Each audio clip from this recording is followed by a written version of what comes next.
So another month has passed, including an announcement for our Playtrains range and a visit from a special guest. Don't forget to hit subscribe so you don't miss out. Let's take a look at this past month at Hornby.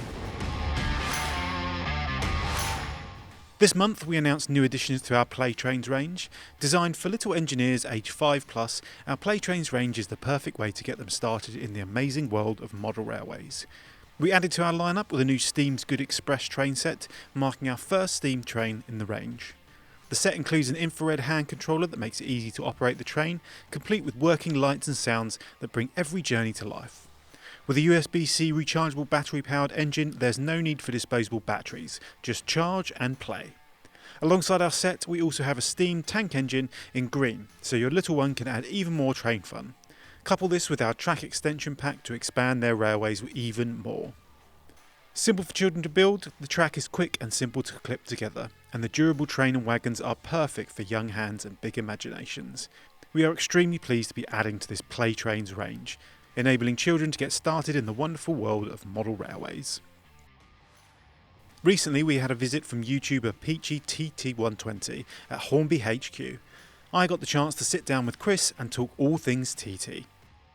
What's been quite interesting is people have, having the channel and having the Facebook page, people have contacted me and they've told me about their stories, and I've been privileged to hear what they've been going through. After the initial kind of, when 120 was first announced, it was obviously announced within the industry predominantly. It was a show and in magazines, whether that was Pico, LNER, Hornby. It wasn't until the TV show came out, when Simon Kohler came on with a big grin and talked about HM7000, that started attracting, I think, people back into the hobby. And I couldn't put money on whether it was 120 that attracted a lot of those people back or whether it was HM7000. Certainly a combination of that for me. Yeah. The HM7000 was the hook. This idea of a free app, this idea of an access that was really into DCC that was free, well, a free controller, that if I wanted to go further and use a more complicated system, I could switch from Bluetooth to DCC.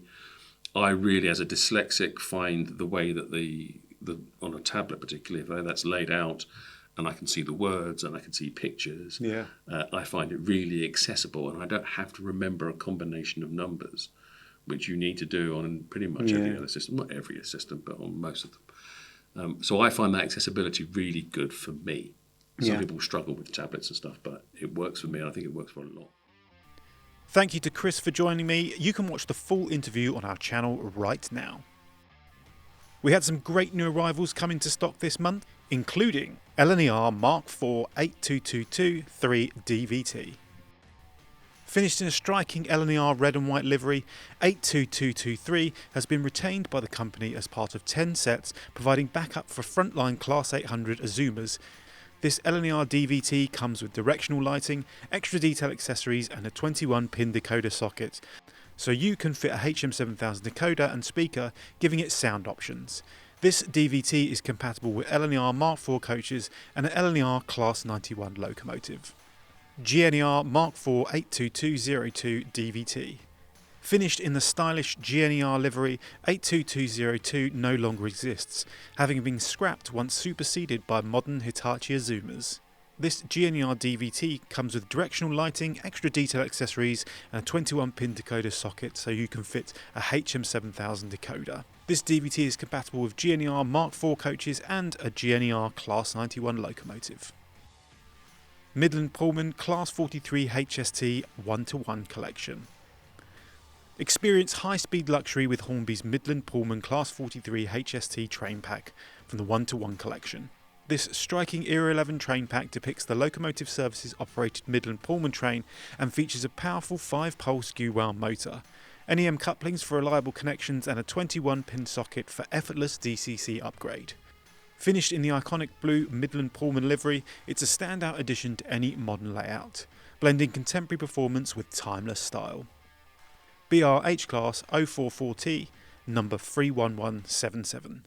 Built at Ashford Works in March 1909, SE and CR number 177 entered traffic at Bricklayers Arms, and following grouping in 1924, the locomotive was renumbered as A177. Between January 1943 and August 1944, 1177 went on loan with LMS based at Forfar, working Aberystwyth local traffic. In May 1953, now numbered 31177, the locomotive received a push-pull motor, keeping it until withdrawal in October 1961. BR Class J36 060 65330 Limited Edition. These locomotives would see many modifications fitted over their lifetime, as you may expect from a locomotive that is effectively owned by 3 different companies. At various points in service, these locomotives could be seen with different chimneys, cab windows, large boilers, snowploughs and cab rears, as well as a litany of liveries and names. S&DR 1925 Locomotion No. 1 from the Railway 200 collection. Locomotion No. 1 earned its place in history as the world's first steam locomotive to haul a passenger train on a public railway when it opened the Stockton and Darlington Railway in 1825. Hornby's S&DR 200th anniversary 040 Locomotion No. 1 is a finely detailed 00 gauge model that honours the pioneering spirit of early British steam. The model represents Locomotion as it appeared at Stockton for the centenary celebrations in 1925.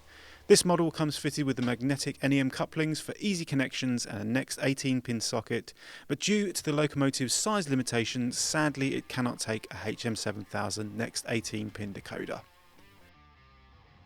Well, that's all for this month. Don't forget to subscribe so you don't miss out, and we'll see you next month.